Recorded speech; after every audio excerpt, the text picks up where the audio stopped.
Hey everyone, welcome back. हाजिर हूँ आपके लिए लेकर एक्स्ट्राऑर्डिनरी यूके ड्रामा का सेकंड पार्ट। अगर आपने इसके पहले पार्ट को अब तक नहीं देखा है तो डिस्क्रिप्शन वाली लिंक से अभी देख लीजिए। एंड हम बढ़ते हैं आगे की कहानी की ओर।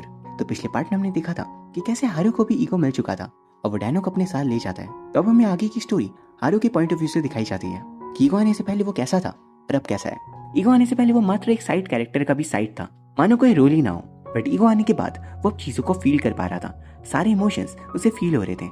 एंड सबसे प्रिवेलेंट था लव का इमोशन, जो कि उसका डैनो के प्रति था। उसे डैनो के साथ बिताए हुए सारे आइकॉनिक सीन्स याद आने लगते हैं। डैनो उसे पूछती है, तुम्हें सब कुछ याद रहने लगा है? वो कहते हैं हाँ, पता नहीं कब से ऐसा है, लेकिन डैनो बहुत ही ज्यादा एक्साइटेड हो गई थी कि फाइनली तुम्हारे पास भी ईगो आ चुका है। वहीं दोवा ट्राइस्किड से मिल बात करता है कि आखिर मुझे ऐसी पर्सनैलिटी क्यों मिली।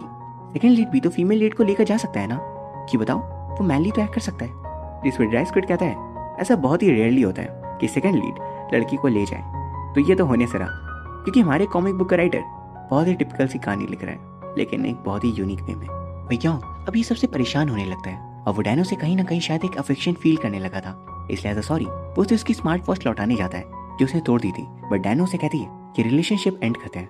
ये सब भले ही स्टेज में हो रहा था, और उसके बाद भी डैनो के लिए ग्योंग कोई मीन नहीं करता, क्योंकि उसने उसका बहुत बड़ा दिल दिखाया था। लेकिन वही हम देखते हैं ग्योंग खुद इस कश्मकश में था, मे बी इसलिए क्योंकि उसके पास भी शायद ईगो आ रहा था या फिर आ चुका था।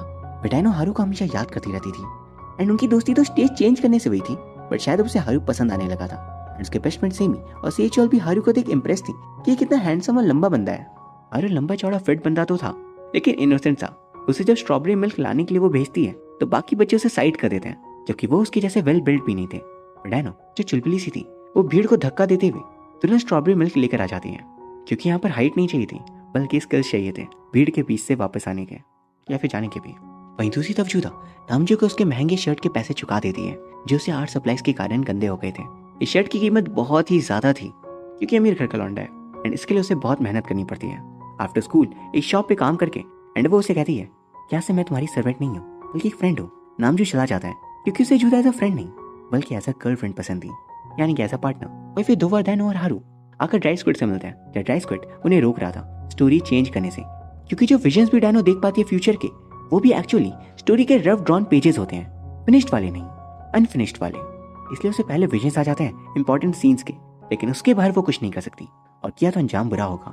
पर तीनों ड्राई स्क्विड की बातों को इग्नोर करके चले जाते हैं। मिग्यांग उन दोनों को साथ देख हारू को कन्फ्रंट करता है कि आखिर वो उसके साथ क्यों है, लेकिन हारू कहता है तुम्हें बताकर फायदा भी नहीं, अगले सीन में सब कुछ भूल जाओगे तुम।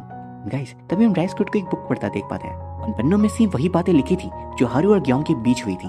बट पता है यहाँ पर खास बात क्या थी? उस बुक का नाम सीक्रेट नहीं था बल्कि ट्रम्पेट क्रीपर था।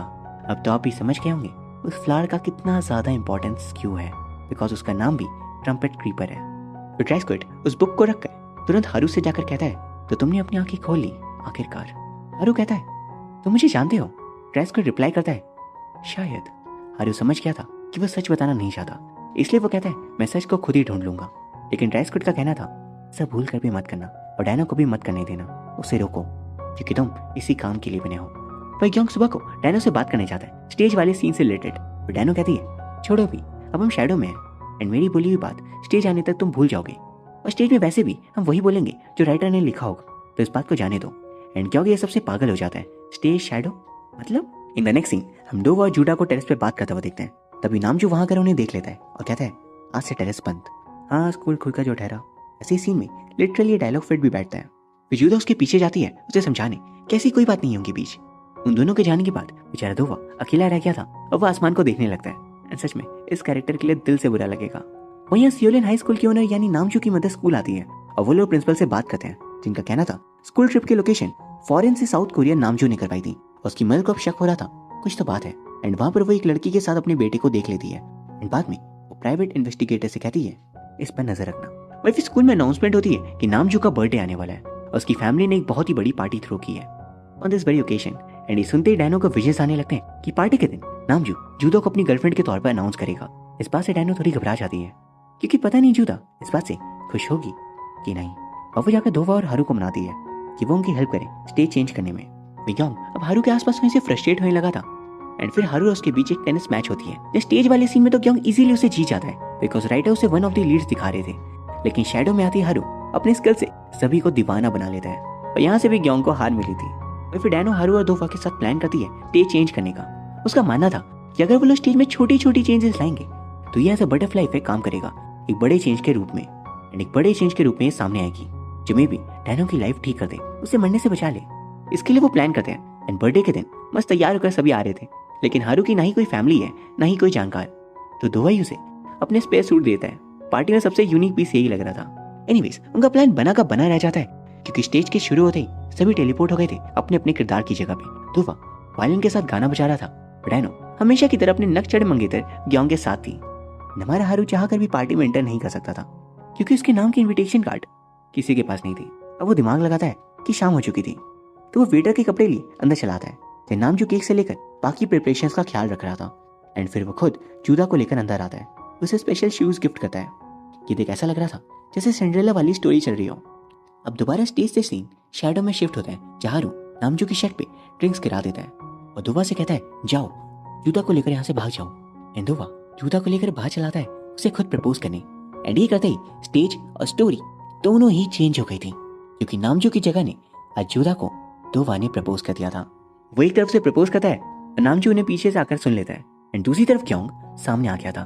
स्टेज शुरू होती है एंड वो नामजू की जगह ले लेता है एंड वो अनाउंस करता है वही सेम चीज जो नामजू करने वाला था कि डैनो सिर्फ मेरी है, थी और हमेशा रहेगी। यानी सीन से हम इतना समझ गए थे कि अगर हम एक कैरेक्टर की डेस्टिनी को चेंज करने की कोशिश करेंगे तो इससे दूसरे कैरेक्टर की डेस्टिनी भी चेंज हो जाएगी।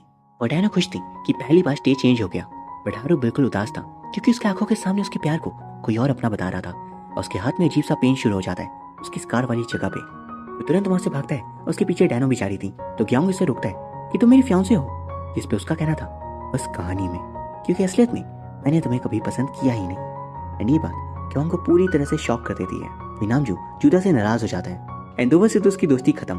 उसकी मदर भी आज की बेइज्जती के बाद नामजू से बहुत गुस्सा थी, लेकिन नामजू कहता है ये पार्टी मेरे लिए नहीं थी, आप बस दिखावा करना चाहती थी, अभी सच्चा प्यार मुझसे किया भी है। जिससे मदर कहती है तुम ओ नामजू हो, अपनी वैल्यू समझो, तुम्हें हमेशा बेस्ट बनना होगा क्योंकि तुम मेरे बेटे हो। वहीं दूसरी तरफ हारू जाकर ड्राई स्क्विड से कहता है ये फूल ये बार बार मुझे दिखाई दे रहे हैं, पता नहीं क्यों, और तुम्हारी बात भी सच हुई, मेरे स्कार में पेन पड़ गया जब मैंने स्टोरी चेंज करनी चाहिए, लेकिन ऐसा क्यों? ड्राई स्क्विड कहता है रोको डैनो को, वरना उससे बहुत बुरा होगा। राइटर ने ये दुनिया बनाई है और अगर तुम इसे बदलने की कोशिश करोगे तो राइटर तुम्हें इस दुनिया से निकाल भी सकता है। हारू कहता है मतलब डैनो इस दुनिया चली जाएगी? डैनो नहीं, बल्कि तुम। डैनो का तो एक रोल भी है, लेकिन तुम बस एक साइड हो, साइड के भी साइड कैरेक्टर, एक एक्स्ट्रा जिसका इस दुनिया में होना कोई मतलब ही नहीं करता।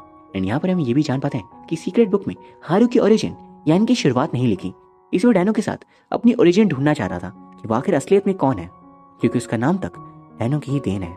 इन बिटवीन हम ग्योंग और हारू के बीच कई सारे टसल देखते हैं क्योंकि एक तरफ बंदा डैनो को सच में चाहता है और दूसरी तरफ दूसरा बंदा इस कश्मकश में है कि यहाँ पर हो क्या रहा है। और उसके भी दिल में डैनो के लिए कुछ तो था, लेकिन उसका कैरेक्टर सिर्फ बुरी बातें ही बोलता है। फिर इसके बाद हारू आकर ड्राई स्क्विड से मिलता है। ड्राई स्क्विड को लग रहा था कि हारू ने अपना मन बदल लिया, नाउ ही विल स्टॉप डैनो, बट इसका उल्टा हुआ था।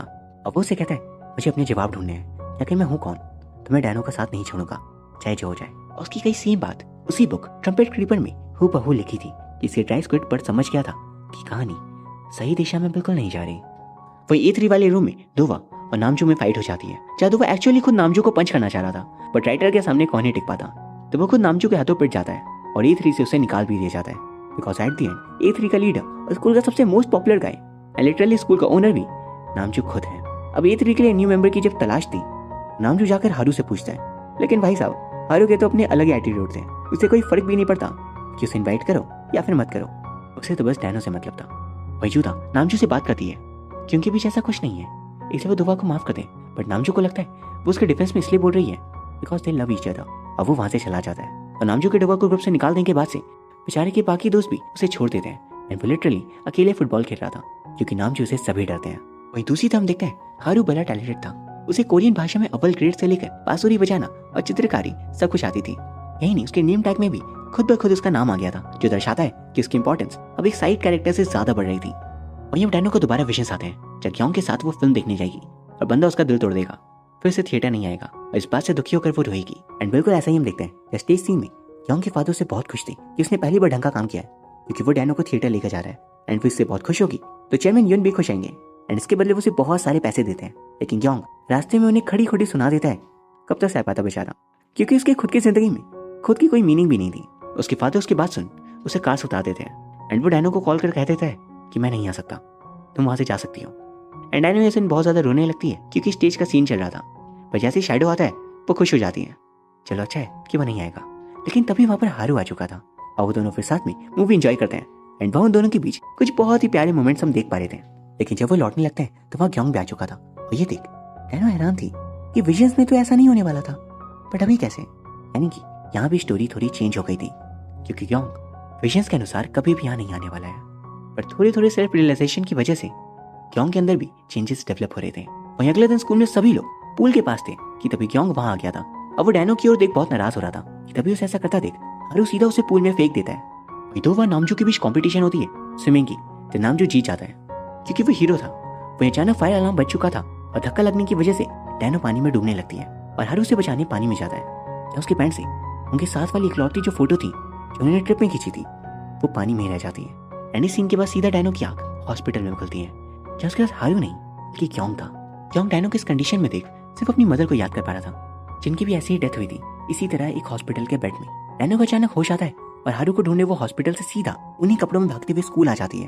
हारू को हर तरफ ढूंढती है क्योंकि उसे बचाने वाला भी हारू ही था, पर वो कहाँ गायब हो चुका है। सभी से पूछती है लेकिन सभी लोग सारे के सारे उसे भूल चुके थे। उसका नाम भी क्लास नेम लिस्ट से गायब हो चुका था। ये बात उसे अंदर से तोड़ देती है। एंड ड्राई स्क्विड बताता है कि हारू अब कॉमिक बुक से भी गायब हो चुका है क्योंकि एक सजा थी जो उसे मिली स्टेज चेंज करने की। इस बारे में हारू को ऑलरेडी पता था। वहीं देखते हैं ग्योंग के हाथ में भी सीक्रेट बुक लग चुकी थी एंड शायद उसने उसे पढ़ भी लिया था और इसका साफ मतलब था कि उसके पास भी ईगो आ चुकी है। वहीं ग्योंग डैनो को जाकर बहुत कुछ बुरा भला सुना देता है कि तुम बस एक साइड कैरेक्टर हो और एक दूसरे साइड कैरेक्टर के साथ तुम सोच रही थी वन ऑफ द प्रोटैगनिस्ट के अगेंस्ट जाने की। अब अगर ठिकाने आ गई ना तुम कुछ भी नहीं हो, सिर्फ एक साइड कैरेक्टर हो जिसके एग्जिस्टेंस की कोई वैल्यू नहीं है, तुम सिर्फ मेरे लिए हो। और उसकी बातों से ज्यादा बुरा डैनो को हारू के जाने का था। एंड यहाँ से हम कई सारे सीन्स देखते हैं जिससे हमें डैनो का दुख साफ साफ समझ आ रहा था। क्लास में हारू को रैंडमली इमेजिन करने से लेकर म्यूजिक क्लास में अचानक रोने तक वो एकदम टूट चुकी थी क्योंकि उसे जिंदगी जीने की उम्मीद हारू से ही मिलती थी। हर तरफ से ढूंढती है, सभी से पूछती है, पर इसका कोई फायदा क्योंकि बाकी सभी बस एक किरदार थे बिना ईगो वाले, तो उन्हें हारू याद भी कैसे रहता। वहीं दूसरी तरफ जूदा के साथ नामजू को देख नामजू की मदर जूदा के घर बहुत सारा महंगा सामान भिजवाती है क्योंकि इतनी बड़ी स्कूल की स्टूडेंट ऐसे स्कूल नहीं आ सकती। बट ये जूतों के साथ इनिशियली जूदा इसके लिए मना करी थी, बट उनके आगे उसे मानना पड़ता है। वही दफा नामजू से माफी मांगता है और कहता है जूदा तुम्हारे साथ ही ज्यादा खुश है। और वो खुद में ही म्यूजिक प्ले कर खुश था क्योंकि वो एक्सेप्ट कर चुका था कि उसे जूदा कभी नहीं मिल सकती। वो नामजू जितना कूल नहीं है। ड्राई स्क्विड के इस बारे में बात करने वो जाती है और पूछती है मैं तुम्हारे स्टेज कभी चेंज नहीं करूंगी, पक्का? क्या तभी हारू नहीं आ सकता प्लीज? वो कहता है नहीं, ये सजा है तुम्हारी। वही दो भी हारू के जाने की बात सुन दुखी हो जाता है क्योंकि उनकी भी बहुत ही अच्छी दोस्ती थी। इस बीच एक खास चीज नोटिस करने वाली ये थी कि ग्योंग अब दिल का अच्छा होने लगा था। मैं उसका कैरेक्टर तो वैसा ही था नक्सड़ टाइप का, बट ग्योंग की खुद की रियल पर्सनैलिटी उतनी बुरी नहीं थी। एक्चुअली उसकी फैमिली ने उसे ऐसा बना दिया था और इसीलिए वो कहीं ना कहीं सभी को हेट करने लगा था। उसकी मदर के मरने के बाद उसके फादर ने एक दूसरी शादी कर ली थी और उस शादी के बाद उनका एक और बेटा आया था। इस वजह से ग्योंग को लगता था कि उसकी step mother and step brother बिल्कुल भी अच्छे नहीं है। एक्चुअली उसकी स्टेप मदर सच में अच्छी नहीं थी, पर उसका स्टेप ब्रदर ग्योंग से बहुत प्यार करता था, पर ग्योंग उससे हमेशा से नफरत करता आया है और उसके अपने फादर के प्रति नफरत हर तरफ दिखाई देती थी। एंड इसी वजह से कहीं ना कहीं वो डैनो को भी हेट करता था, पर धीरे धीरे उसे खुद भी डैनो पसंद आने लगी थी। एंड वो कोशिश करता है हारू के स्पेस को फिल करने की, लेकिन ये पॉसिबल थोड़ी ना है। डैनो की लाइफ में हारू एक बहुत ही अलग मीनिंग रखता है और सिर्फ वही था जो डैनो की डेस्टिनी बदल सकता था। वहीं अब स्पोर्ट्स डे का दिन आ चुका था, ना चाहते हुए भी स्टेज का पार्ट होने के कारण डैनो और ग्योंग साथ में रन करते हैं। जब अपनी बीमार गर्लफ्रेंड से नाराज होकर ग्योंग उसे वहीं छोड़ चला जाता है एंड डैनो रियल सेल्फ में आकर भी रोने लगती है बिकॉज उसका हार्ट पेन हो रहा था एंड शूज पीछे गिर कहते हैं। तो अचानक उसके पास हारू आता है और उसके शूज उसे ला कर देता है। ये देख डैनो हैरान रह जाती है एंड हम एज एन ऑडियंस भी कि आखिर हारू यहाँ कैसे। उससे बात करने जाती है, बट गाइस तभी ट्विस्ट सामने आता है कि एक्चुअली वो हारू नहीं है जो हम देख रहे थे, बल्कि हारू का कैरेक्टर ही राइटर ने चेंज कर दिया। अब वो एक नेम्ड कैरेक्टर है एंड उसका एक रोल भी है। वो एक साइड कैरेक्टर नहीं है, वो एक एक्स्ट्रा नहीं है, और उसका रोल राइटर ने लिखा था ग्योंग के आगे पीछे घूमना बस। और आगे पीछे घूमते हुए उसे सिर्फ ग्योंग को खुश रखना था एंड उसके हाथ से उस कार का निशान भी जा चुका था। लगता है राइटर ग्योंग का दीवाना है। वहीं अब हारू डैनो को अपनी बेस्ट फ्रेंड की मंगेतर से ज्यादा कुछ भी नहीं मानता था।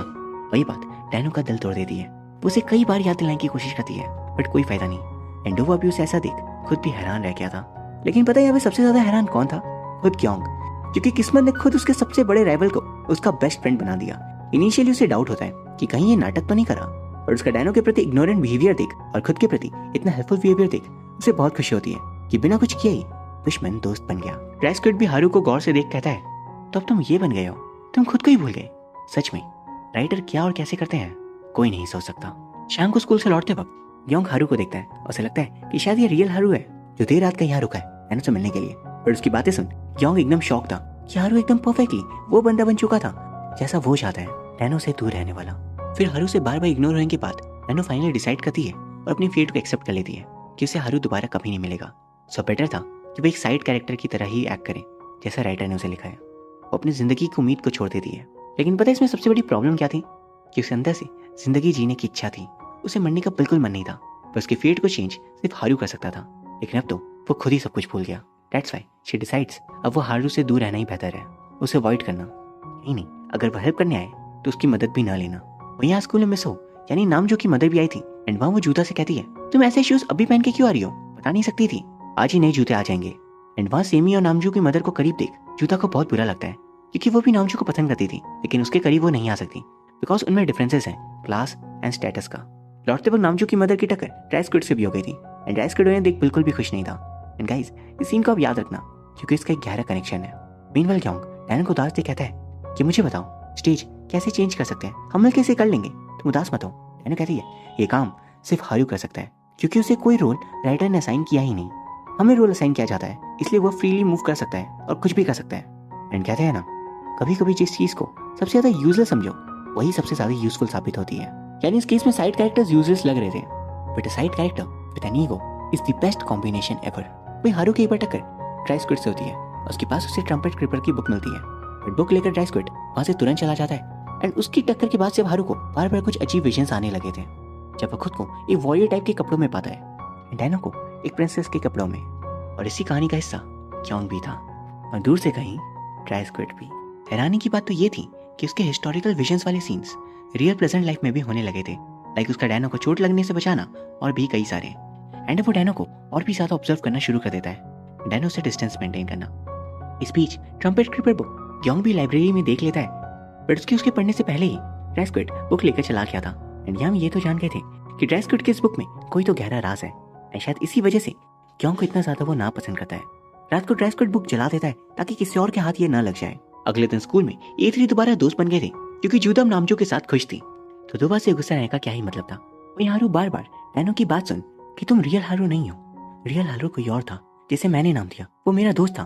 अभी वाला हारू सोचने लगता है उन्हें हिस्टोरिकल विजन्स और अभी वाली डैनो की बातों के बारे में कि वो रियल हारू नहीं है, तो वो है कौन। अब वो डैनो से बात करने जाता है लेकिन वो उससे बात नहीं करती क्योंकि अगली सीन में वो वैसे भी सब कुछ भूल जाएगा क्योंकि उसकी ईगो जा चुकी है। वो बस इतना कहती है कि मैं एक साइड कैरेक्टर हूँ जिसे हार्ट डिजीज है एंड उसकी जिंदगी चेंज नहीं हो सकती, तो भूल जाओ, छोड़ दो मुझसे बात करना। वही फिर एक फैमिली गेट टुगेदर में स्टेज वाली सीन के दौरान इनकी शादी फिक्स करने की बात चली जाती है, लेकिन स्टेज के तुरंत बाद डैनो वहां से निकल जाती है और दूसरी तरफ हारू उन्हें ट्रम्पेट क्रीपर फ्लावर के पास था, उन्हें टच कर अचानक उससे कुछ फील होता है। डैनो ट्रैफिक सिग्नल क्रॉस करते वक्त अचानक बीच रोड पे खड़ी होने लगती है कि मेरी जिंदगी कैसी हो चुकी है, जिससे प्यार नहीं करती उससे शादी करनी पड़ी है और जिससे प्यार करती हूँ वो मुझे ही भूल चुका है, कुछ वक्त में मैं मारी जाऊंगी, मेरी जिंदगी बिल्कुल मीनिंगलेस है, ऐसा क्यों क्यों, काश मैंने कभी जन्म लिया ही नहीं होता।